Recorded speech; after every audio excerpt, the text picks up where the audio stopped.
आज करेंगे बहुत काम की बात। सभी व्यूअर से मेरा अनुरोध है पूरा वीडियो देखें। हो सकता है आप एक प्लॉट के बायर हों, हो सकता है आप इंडस्ट्रियल प्लॉट के बायर हों, हो सकता है आप रेजिडेंशियल प्लॉट के बायर हों, हो सकता है आप एक बिल्डर हों और आप प्लानिंग कर रहे हो कि मैं यार अब अपना कोई प्रोजेक्ट लेके आता हूँ, हो सकता है आप एक डीलर हों और आप किसी को प्रॉपर्टी दिलाने जा रहे हों और उसमें कोई ऐसी मिस्टेक ना हो जाए जिस तरह की नहीं होनी चाहिए।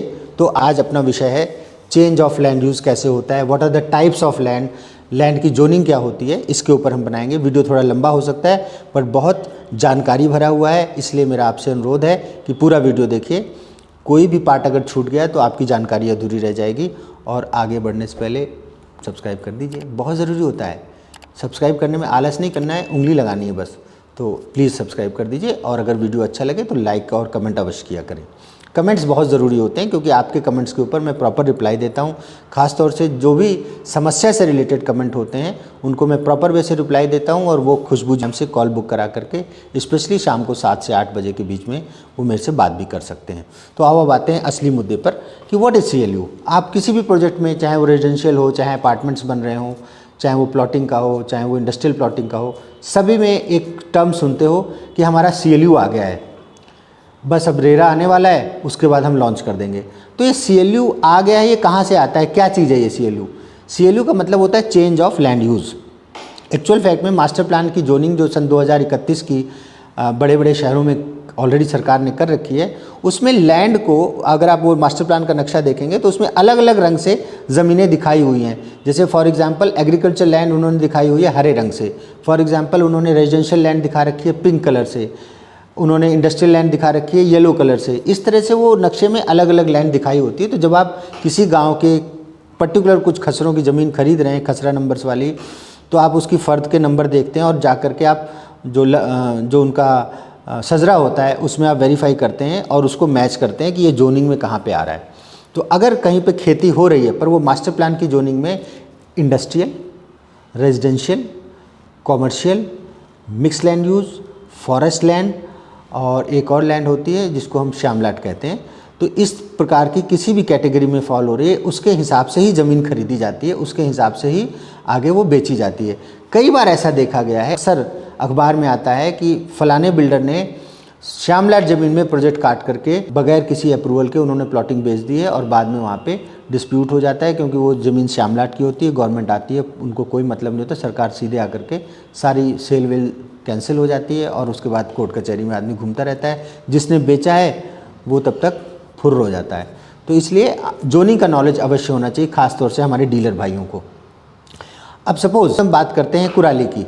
कुराली एरिया इस समय खरड़ कुराली एरिया बहुत अच्छा डेवलप हो रहा है, तो बिल्डर्स वहाँ पे काफ़ी ज़मीन पे फोकस है। लोग जोनिंग देखते हैं और ये देखते हैं कि ये मास्टर प्लान में किस कैटेगरी में आ रही है। तो मैंने आपको बताया 5 तरह की category: industrial, residential, commercial, mix land use, forest land use and श्यामलाट। अब इसके बाद है कि भाई हमने ज़मीन तो खरीद ली, अब CLU के लिए अप्लाई करना है तो उसके लिए क्या अनिवार्यताएं हैं। सबसे पहले तो जो आप जितनी ज़मीन का आप CLU कराना चाहते हैं उसमें से 25% का आपके पास मालिकाना हक होना चाहिए, मतलब ऑनरशिप होनी चाहिए। ये ऑनरशिप मतलब आप सपोज हम 10 एकड़ लैंड पे प्रोजेक्ट लेके आ रहे हैं तो 2.5 एकड़ की आपके पास रजिस्ट्रियाँ होनी चाहिए और फ़र्द में आपका नाम होना चाहिए। बैलेंस जो 7.5 एकड़ है उसके आपके पास पक्के एग्रीमेंट होने चाहिए, जो कि बहुत अनिवार्य होता है। पक्के एग्रीमेंट का मतलब होता है रजिस्टर्ड एग्रीमेंट। आप एग्रीमेंट करते हैं फिर उसको रजिस्टर्ड करा लेते हैं। रजिस्टर्ड एग्रीमेंट के बाद फिर नॉर्मली आपने जिससे ज़मीन खरीदी है वो पलटी नहीं मार सकता, लेकिन उन एग्रीमेंट के बेस पे आपको CLU नहीं मिलता। एक स्पेशल कंसेंट लेटर लेना होता है उन सभी सेलर से। जो कंसेंट लेटर होता है उसका एक प्रॉपर फॉर्मेट है जो आपको सुविधा केंद्र से मिलता है या आपको सरकारी डिपार्टमेंट से मिलता है या म्यूनिसिपल कमेटी से मिलता है या आपको गमाडा से मिलता है। वहाँ से आप कंसेंट लेटर लेके उसमें सभी का प्रॉपर वैसे कंसेंट लेटर फिल करते हैं और फिल करके आप उसके साथ फिर आप 10 एकड़ का प्रोजेक्ट सबमिट करते हैं। बगैर कंसेंट लेटर के आपका CLU नहीं होता है, चाहे आपके पास बेशक पक्के एग्रीमेंट हो। पक्के एग्रीमेंट आप अपनी सिर्फ सुरक्षा के लिए कराते हैं ताकि बाद में कोई इधर उधर की बात ना हो। पावर ऑफ अटॉर्नी, पक्के एग्रीमेंट, ये सब सपोर्टिंग डॉक्यूमेंट हैं। मेन डॉक्यूमेंट है 25% की ownership and balance of the land की कंसेंट लेटर। फिर जो अन्य 3 डॉक्यूमेंट रिक्वायर्ड हैं वो है, सबसे पहले आपको फ़र्द चाहिए होती हैं। जो आपकी टोटल लैंड है जिसका आपके पास ऑनरशिप है उसकी तो फ़र्द आपने अपने नाम से करा ही लिए, लेकिन जिनकी आप कंसेंट दे रहे हैं उनकी भी फ़र्दें होनी चाहिए प्रॉपर, जिसमें उनका किसानों का नाम वगैरह सब लिखा होता है, पूरा डिटेल लिखा होता है, फ़र्द होना चाहिए। फिर एक CRO रिपोर्ट होती है, सर्कल रेवेन्यू ऑफिसर की रिपोर्ट होती है, जिसमें कि वो लिख के देता है कि हाँ भाई ये ज़मीन इनके नाम पे है, और सर्टिफिकेशन होता है एक तरह का, तो CRO रिपोर्ट लगती है साथ में। इसके बाद एक NEC लगता है, नॉन इनकम्बरेंस सर्टिफिकेट, कि जितनी भी ज़मीन का आप प्रोजेक्ट पास करा रहे हैं उसके ऊपर कोई भार नहीं है, कोई लोन नहीं है, कोई लीन नहीं है, कोई भी किसी प्रकार की कोई ऐसी लायबिलिटी नहीं है जो लायबिलिटी बाद में दिक्कत कर सके। तो NEC लेना होता है, और NEC में कई बार ऐसा भी होता है कि मान लीजिए किसी लैंड पे लोन है तो आपको उसको मेंशन करना होता है प्रॉपर वे से कि इसमें लोन है और ये भार मुक्त है और इसको हम बाद में फ्री करा लेंगे। तो अगर आपने वो NEC में मेंशन कर दिया तो उसके बाद फिर मतलब NEC लेटर में कुछ भी हिडन नहीं होना चाहिए। लोकेशन मैप होता है कि ये ज़मीन कहाँ पे सिचुएटेड है। जब आप सबमिट करते हैं CLU के लिए कंसर्न डिपार्टमेंट में, तो प्रॉपर सजरे में दिखाया जाता है कि ये लैंड कहाँ पे सिचुएटेड है, कितने फीट की रोड उसको टच कर रही है, और एग्जैक्ट उसकी जो है गूगल लोकेशन वो क्या बैठ रही है। गिरदावरी एक डॉक्यूमेंट होता है जिसमें जो किसान खेती कर रहा है, मान लीजिए ज़मीन तो है मिस्टर XYZ की, लेकिन उसमें खेती कोई और कर रहा है तो उसके नाम से गिरदावरी बनती है। यहाँ पंजाब में खासतौर से बहुत ज़मीनें ऐसी हैं जो NRIs की हैं, NRIs बाहर हैं और उनमें कब्जा किसी और का है, या वो पट्टे पे दी हुई हैं, या वो साल के शेयरिंग में दे देते हैं कि जो भी फसल आएगी उसका हिस्सा होगा। तो जो भी खेती कर रहा है उसका नाम भी दर्ज होता है गिरदावरी में, तो गिरदावरी की कॉपी भी चाहिए होती है।